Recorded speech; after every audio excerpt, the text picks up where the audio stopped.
तर आज आपण काय बघणार आहे तर आज आपण formation of drops and bubbles म्हणजे लिक्विड ड्रॉप्स कसे फॉर्म होतात किंवा बबल्स कसे फॉर्म होतात किंवा जर सोप बबल असेल तर तो सोप बबल हा स्टेडी कसा असतो. तर याच्या रिलेटेड एक एक्सप्रेशन आहे, एक डेरिवेशन आहे. तर हे आज आपण डिस्कस करणार आहे.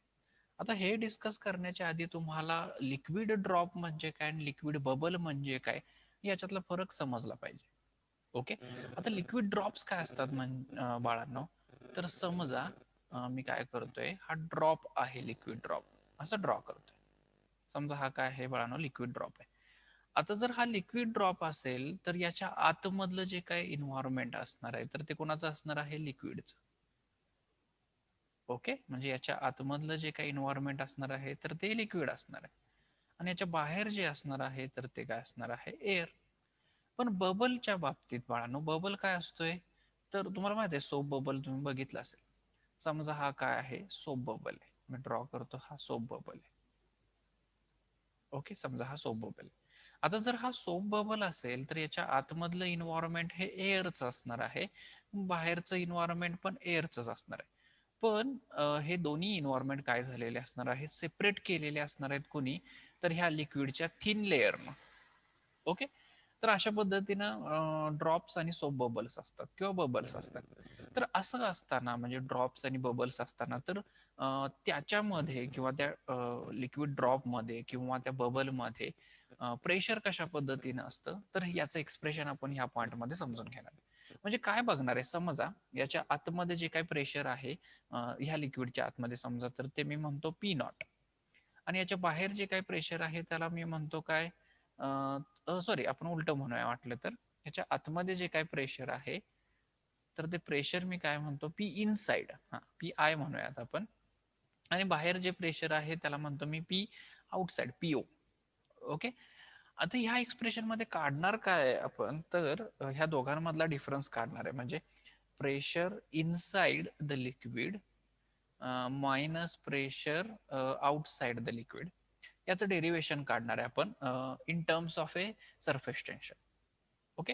त्याचबरोबर जसं आपण लिक्विड ड्रॉपचं डेरिवेशन काढणार आहे तसंच बाळांनो आपण सोप बबल साठी पण हे डेरिवेशन काढणार आहे की P inside minus P outside किती असते. ओके. ओके. तर हे एक्सप्रेशन समजून घेण्याच्या आधी तुम्हाला एक गोष्ट मी समराईज करतो किंवा एक गोष्ट जी आपण आधी शिकलोय, तर ही फक्त इथं मेन्शन करून ठेवतो की जो काय सरफेस टेन्शन असतो याची डेफिनेशन बघताना आपण बघितलेलं की तो सरफेस टेन्शन काय असतोय, तर which is a surface energy, which is a surface energy per unit area, per unit area. हे बघितलेलं आपण, हे सरफेस टेन्शन शिकताना किंवा सरफेस एनर्जी शिकताना हे बघितलेलं रिलेशन किंवा सरफेस एनर्जी, त्यालाच आपण वर्क डन म्हणतो, डी डब्ल्यू. तर तो इथं किती असणार आहे बाळांनो, टेन्शन इंटू एरिया. बघा, तर हे एक्सप्रेशन मी का आधी लिहिलंय, कारण की हे एक्सप्रेशन मला लागणार आहे. ओके. म्हणजे हे P I minus P naught हे डिराईव्ह करताना मला हे लागणार आहे, work done is equal to surface tension into area. ठीक आहे. तर आता आपण काय करूयात, तर एक्सप्रेशन डिराईव्ह करण्याकडे जाऊयात. बघा, आता इथं काय आहे, समजा हा लिक्विड ड्रॉप आहे. इथं जे काय दाखवलंय तुम्हाला, तर तो काय आहे, तर तो आहे लिक्विड ड्रॉप. समजा हा काय आहे, हा लिक्विड ड्रॉप आहे. आणि त्याच्या आतमधलं प्रेशर किती दाखवलंय, तर पी आहे. आणि आउटसाइड प्रेशर किती दाखवलंय, पी झिरो किंवा पीओ म्हणलं तरी चालेल. ओके. आता जर एखादा लिक्विड ड्रॉप असेल बाळांनो, तर त्या लिक्विड ड्रॉप मध्ये जे काही इनसाइड प्रेशर असतं तर ते जास्त असतं as a compare to outside pressure. आता तुम्ही म्हणाल सर असं कसं काय, इनसाइड प्रेशर हे जास्त का असेल आउटसाइड प्रेशर पेक्षा, तर याचं कारण असं आहे, जर इनसाइड प्रेशर हे कमी झालं तर हा ड्रॉप हा स्क्वीज होणार नाही का. जर आतमधलं प्रेशर हे कमी असेल तर हा ड्रॉप हा स्क्वीज होईल. आणि जो तो स्क्वीज झाला तर तो ड्रॉप काय असेल किंवा जो काय सोप बबल असेल तर तो बस्ट होऊन जाईल किंवा तो नाहीसा होऊन जाईल, जर आतलं प्रेशर हे काय असेल, कमी असेल तर. म्हणजे हा जो काय ड्रॉप आहे, समजा रेन ड्रॉप आहे किंवा लिक्विड ड्रॉप आहे, तर हा स्टेडी कधी असू शकतोय, ज्या वेळेस आतमधलं प्रेशर म्हणजे इनसाइड प्रेशर हे जास्त असणार आहे as compare to outside pressure. ठीक आहे.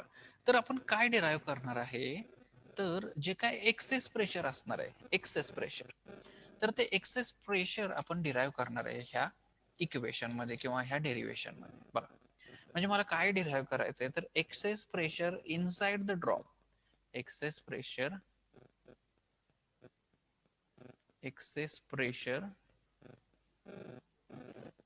inside the drop, inside the drop, excess pressure inside the drop म्हणजे ते किती असणार आहे बाळांनो, तर ते ऑब्विसली काय असणार आहे, P inside minus P outside.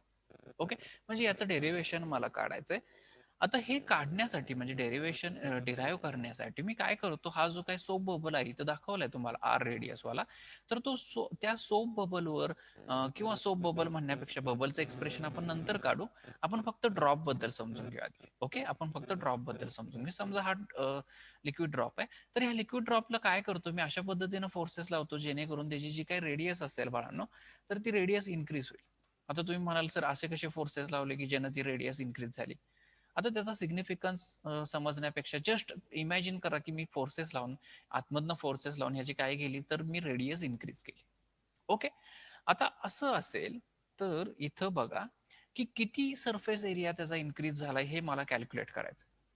आता किती सरफेस एरिया इन्क्रीज झालाय म्हणजे त्याची रेडियस वाढवल्यानंतर त्याचा किती सरफेस एरिया इन्क्रीज होतोय हे मला कॅल्क्युलेट करायचं. आता ते कॅल्क्युलेट करण्याच्या आधी मला काय कळलं पाहिजे की बाबा आधी किती सरफेस एरिया होता आणि वाढवल्यानंतर किती सरफेस एरिया झालाय त्याचा. मग त्याच्यानंतर मी त्याच्यावरनं किती बाबांनो इन्क्रीज इन सरफेस एरिया आहे ते मी काढू शकतो. बघ, मग काय म्हणतो मी, सुरुवातीला जो काय एरिया असणार आहे ह्या लिक्विड ड्रॉपचा, तर त्याला काय म्हणतो मी A1. बघा इथे मी नोट डाऊन करतो. Let let initial initial surface area let initial surface area let initial surface area of drop तर तो किती सरफेस एरिया असतो रे बाळांनो, 4πr². बरोबर, आणि हा जो काही इनिशियल सरफेस एरिया आहे त्याला मी काय म्हणतो A1. ओके, तर हा जो काही इनिशियल सरफेस एरिया A1 तर तो किती असणार आहे, 4πr². माहिती आहे तुम्हाला फॉर्म्युला सरफेस एरियाच्या. आता हा जो काही सरफेस एरिया आहे बाळांनो, तर त्याची रेडियस किंवा हा जो काही सरफेस एरिया आहे तो मी इन्क्रीज केलाय. कसा, तर त्याची रेडियस इन्क्रीज करू. आता हे कसे फोर्सेस लावले तर त्याच्या डिटेलमध्ये न जाता आपण फक्त जस्ट इमॅजिन करा की मी त्याची रेडियस ही काय केलेली आहे, इन्क्रीज केलेली आहे. तर असं असेल तर final surface area of drop is म्हणजे किती असणार बघा, final surface area final surface area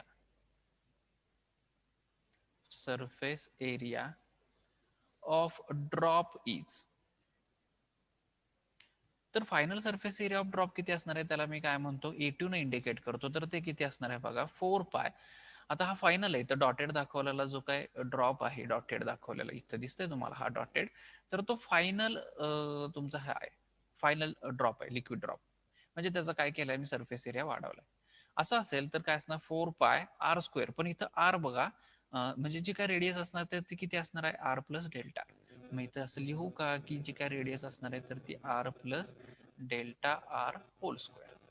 okay, just हा जो काय A2 आहे बाळांनो, तर मी तो सॉल्व्ह करून घेतो. किती येतोय बघा, 4πr² plus R delta R plus delta R whole square. आता हा डेल्टा म्हणजे काय, तर स्मॉल इन्क्रीमेंट इन रेडियस आहे बरं का, म्हणजे तेवढ्या येणं मी काय केलेलं आहे, त्याची रेडियस वाढवली. आता जर मी कमी प्रमाणात इन्क्रीमेंट करत असेल, म्हणजे हा जर माझा डेल्टा आर हा स्मॉल असेल बघा, नीट विचार करा, तर हा जो काय असणार आहे डेल्टा R², तर हा काय असणार आहे, व्हेरी स्मॉल असणार आहे, व्हेरी व्हेरी स्मॉल असणार आहे. जर तो खूप लहान असणार आहे, कारण की डेल्टा आर इटसेल्फ लहान आहे तो, मग असं असेल तर त्याचा स्क्वेअर घेतला तर तो अजून लहान होईल. मग असं जर असेल बाळांनो, तर ह्या एक्सप्रेशन मधली ही जी काय टर्म आहे आपली, कुठली, डेल्टा R², तर ती डेल्टा R² टर्म काय होईल, 0 ऑब्विसली. मग डेल्टा R² टर्म जर 0 झाली तर A2 काय येईल बघा बघू, A2 इज इक्वल टू काय असणार आहे आपलं, तर 4πr² प्लस 8 सॉरी इथं 2 असणार आहे बरं का, सॉरी. हा, तर 8 pi R delta R. Okay, बघा. तर आपल्याला A2 मिळाला, आपल्याकडे A1 आहे. आपल्याला काय काढायचं आहे, तर एक्सेस सरफेस एरिया जो काय आहे, म्हणजे इन्क्रीमेंट इन सरफेस एरिया, तर तो मी कॅल्क्युलेट करून घेतो. बघा, तर तो किती असणार आहे तुम्ही सांगा, तर तो किती असणार, A2 मायनस A1. मी काय लिहितो इथं, तर increase in a surface area, increase in a surface area, increase in surface area, increase in a surface area. तर तो किती असणार आहे, तर तो असणार आहे A2 मायनस A1. बघा, तर increase in surface area is equal to, मी काय लिहितो, A2 किती आहे आपल्याला ते माहित आहे, किती आहे लास्ट एक्सप्रेशन मध्ये काढले आपण लास्ट स्लाइड मध्ये. तर तो किती आहे, 4 pi R square plus 8 pi R delta R. Okay, आणि A1 किती आहे रे बाळांनो, तर तो किती आहे, मायनस, तो आहे 4 पाय आर स्क्वेअर. आता इथं नीट ऑब्झर्व करा, तर ही टर्म ही 4 पाय आर स्क्वेअर आणि 4 pi R square plus minus आहे, तर ती कॅन्सल होईल. म्हणजे इन्क्रीज इन सरफेस एरिया, मी त्याला डेल्टा ए म्हणतो, इन्क्रीज इन सरफेस एरिया, तर तो किती असणार आहे, 8 pi R delta R. Okay, आता मला इन्क्रीज इन सरफेस एरिया मिळालाय. तर हा सरफेस एरिया इन्क्रीज करण्यासाठी मला काहीतरी वर्क करावं लागणार आहे, हो का नाही. बघा, तर इथं काय केलेलं मी, तर काहीतरी वर्क करून किंवा काहीतरी फोर्स अप्लाय करून याची जी काही रेडियस होती, तर मी आर ची डेल्टा आर ने इन्क्रीज केलेली. ओके, आता हे असेल तर काहीतरी वर्क करावं लागेल, मला काहीतरी एनर्जी प्रोव्हाइड करावी लागेल. तर ती जी काही एनर्जी असणार आहे किंवा ते जे काही वर्क डन असणार आहे, तर ते किती असणार बघा. तुम्हाला एक फॉर्म्युला मी आधीच सांगितलेला, तर सरफेस एनर्जीचा फॉर्म्युला मी आधीच सांगितलेला. सरफेस एनर्जी काय असतोय फॉर्म्युला, तर तो असणार आहे surface tension into area, increase in area. Okay, आता हे सरफेस एनर्जी म्हणजेच बाळांनो वर्क डन असते. हे आपण तिथं ज्यावेळेस सरफेस एनर्जी शिकताना हे आपण डिस्कस केलेलं. आता जी काय वर्क जो काय वर्क डन केलेला आहे बाळांनो, तर तो वर्क डन किती असणार आहे, surface tension into increase in area, increase in area. आता इन्क्रीज इन एरिया मला माहित आहे इथं, मग मी इथं म्हणू का रे बाळांनो, ह्या स्टार इक्वेशन वरून मी इन्क्रीज इन एरिया इथं सबस्टिट्यूट करतो. म्हणजे जे काय वर्क डन करावं लागणार आहे मला त्याची रेडियस वाढवण्यासाठी किंवा त्याचा सरफेस एरिया वाढवण्यासाठी, तर ते वर्क डन किती असणार आहे, T into 8 pi R delta R. Okay, एवढं मला काय करावं लागणार आहे, त्याच्यावर वर्क डन करावं लागणार आहे. ओके, आता हे जे काय इक्वेशन आलंय तुमचं, त्याला इक्वेशन नंबर 1 म्हणतो मी. ओके, ह्याला इक्वेशन नंबर 1 म्हणतो. आता हा वर्क डनचा फॉर्म्युला आपण कशाच्या सहाय्याने वापरला किंवा कशाच्या फॉर्म मध्ये हा वर्क डनचा फॉर्म्युला, तर हा सरफेस टेन्शनच्या फॉर्म मध्ये. अजून एक वर्क डनचा फॉर्म्युला तुम्हाला माहित आहे, काय वर्क डनचा फॉर्म्युला माहित आहे बाळांनो, work done is nothing but force into displacement, force into displacement. मी इथं तो फॉर्म्युला लिहू का रे बाळांनो, वर्क डन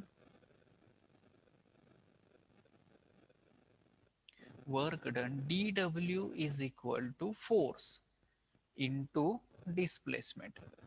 मी डिस्प्लेसमेंट इथं डेल्टा आर लिहितो.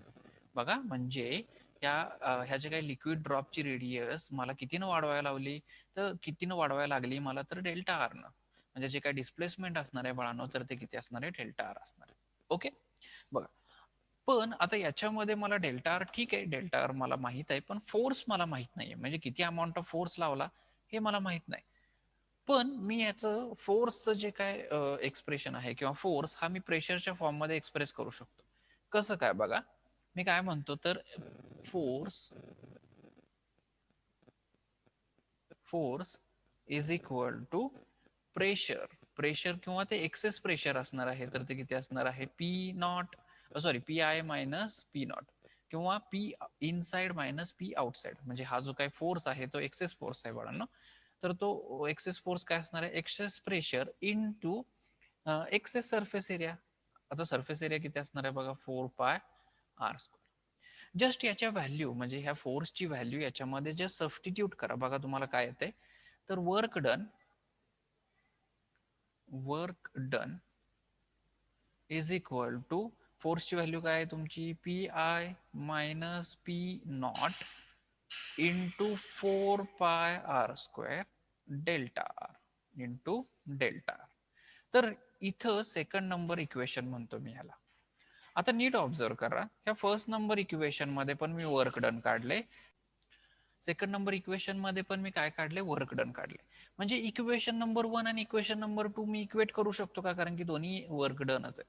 बघा, मग असं असेल तर मी काय म्हणतो, equating equation number 1 and equation number 2. तेव्हा मी असं म्हणू का, from equation number 1, from equation 1 and 2. बघा, मग दोन्ही मी काय करतो, इक्वेट करतो. काय होतं बघा, इक्वेशन नंबर 1 काय सांगते, माझं वर्क डन किती आहे, टी इंटू 8 पाय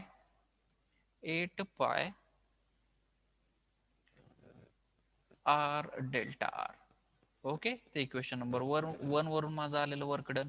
आणि इक्वेशन 2 वरून आलेलं वर्क डन किती आहे रे, P I minus P naught into 4 pi r² delta R. Okay, हे इक्वेशन नंबर 2 वरून आलेलं माझं वर्क डन. आता काय काय कॅन्सल होते आणि काय काय राहते बघा. ओके, बघा इथं डेल्टा आर ला डेल्टा आर कॅन्सल होतोय का, होतोय. बरोबर. अजून काय कॅन्सल होते बघा, इथं हा आर ह्या स्क्वेअरच्या आर ला एक कॅन्सल होईल, पायला पाय कॅन्सल होईल. इथं 8 आहे आणि इथं किती आहे रे, 4, म्हणजे 4 2 जा 8, म्हणजे इथं 2 आलं. बघा, आता ह्या सगळ्या टर्म कॅन्सल झाल्या, तर राहिलं काय बघा, तर एक तर ही टर्म राहिली, त्याला आपण म्हणलेलं excess pressure, P I minus P naught, म्हणजे pressure inside the liquid drop minus pressure outside the liquid drop. तर ते किती आलंय बघा, P I minus P naught is equal to किती आले बघा, ते इथं राहिलंय फक्त 2t, लेफ्ट हँड साइडला 2t, आणि डिवायडेड बाय राईट हँड साइडला काय राहतंय बघा, इथं फक्त आर ही टर्म राहिली, म्हणजे 2t/r. तर हेच एक्सप्रेशन मला काढायचं होतं. आता ही टर्म म्हणजे काय रे, P I minus P naught, तर ती आहे एक्सेस प्रेशर. म्हणजे आतलं प्रेशर, म्हणजे इनसाइड द लिक्विडचं प्रेशर आणि आउटसाइड द लिक्विड प्रेशर, याच्या दोघातला डिफरन्स म्हणजेच एक्सेस प्रेशर. जर एवढं एक्सेस प्रेशर त्या लिक्विड ड्रॉपनं मेंटेन केलं, तरच तो लिक्विड ड्रॉप हा स्टेडी असणार आहे. अदरवाईज तो एकतर स्क्वीज होईल, नाही तर तो काय होईल, बस्ट होऊन जाईल. ओके, बघा, आता ह्याच इक्वेशनला म्हणजे कुठल्या रे, this is the expression for a excess pressure, आणि ह्याच एक्सप्रेशनला काय म्हणतात, तर Laplace law, Laplace law. Okay, बघा, this is the Laplace law, और this equation is called as Laplace law. Okay, Laplace law.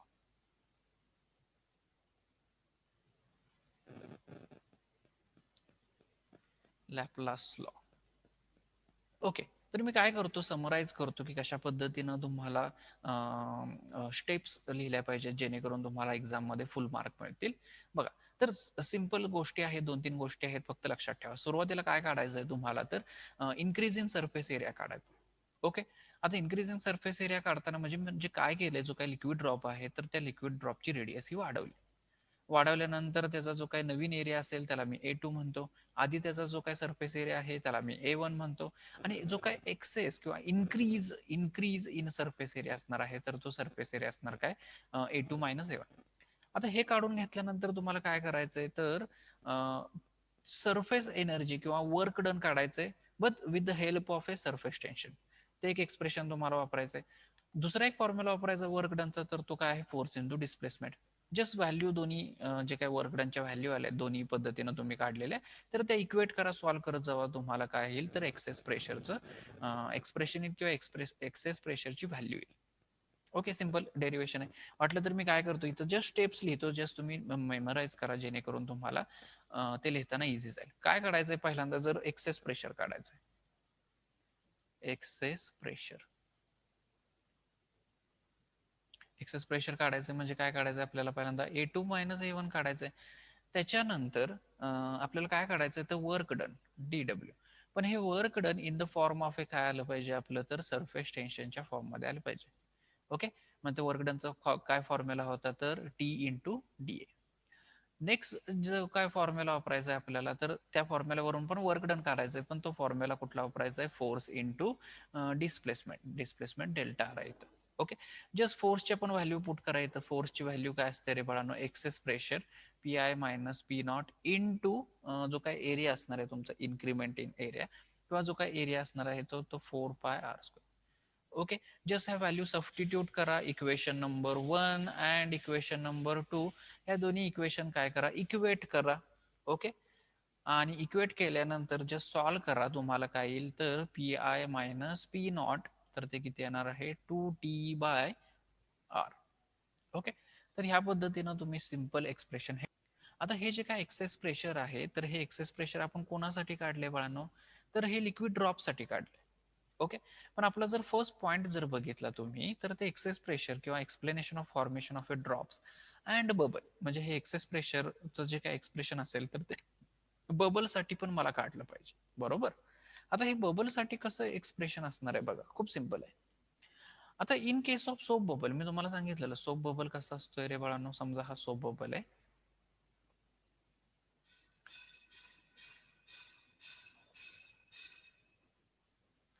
Okay. समजा हा काय आहे, सोप बबल. आता ह्या सोप बबल मध्ये आतमध्ये पण एअर असते, आउटसाइड पण काय असते, एअर असते. पण जर तुम्ही नीट विचार केला सोप बबलला, तर सोप बबलला बाळांनो दोन साईडचे सरफेस एरिया असतात.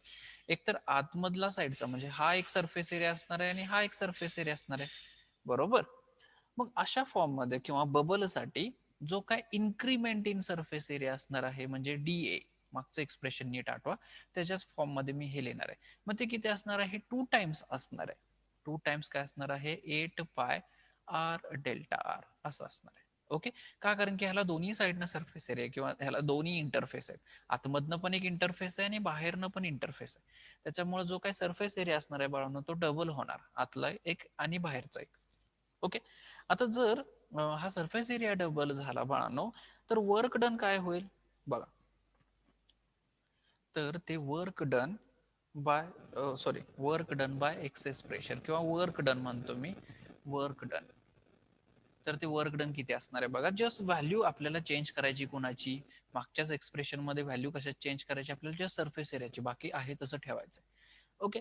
जस्ट मी व्हॅल्यू सबस्टिट्यूट करतो बघा. dw is equal to P I minus P naught 4πr² is equal to T into, बघा, टी इंटू 8 8 2 16 झालं इथं 16πr∆r. ओके. जस्ट मी जो काय आपला इन्क्रीज इन सरफेस एरिया होता तो डबल केलाय मागच्याच एक्सप्रेशन मध्ये, बाकी सगळं सेम ठेवलंय. ओके. आता असं असेल तर काय काय गोष्टी कॅन्सल होतात बघा, बघू लवकर, क्विक. ओके. मग काय कॅन्सल होते, तर ΔR आणि ΔR कॅन्सल होतोय. इथं पायला पाय कॅन्सल होतोय. एक r²चा एक हा r कॅन्सल होतोय. इथं 4 4 चोक 16 येईल. आणि बघा मग एक्सेस प्रेशर काय येईल व्हॅल्यू माझी, P I minus P naught काय ते बघा, 4t okay, 4t divided by R, हा आर जो राहिलाय तो खाली येईल. म्हणजे हे एक्सेस प्रेशर कोणासाठी झालं रे बाळांनो, excess pressure, access pressure for bubble. हे काय झालं, access pressure for bubble.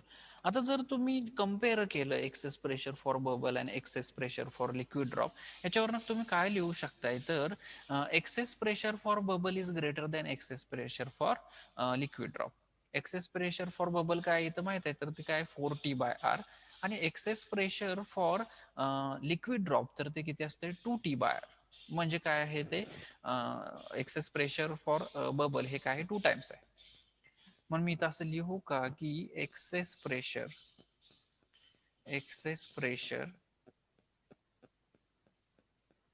For bubble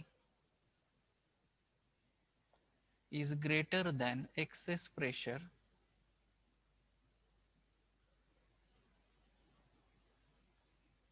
for liquid drop किंवा ड्रॉप. ओके. आय होप तुम्हाला हे एक्सप्रेशन समजलं असेल. खूप सिंपल एक्सप्रेशन आहे, काही अवघड नाही याच्यामध्ये. ठीक आहे. तर आज आपण इथंच थांबूया.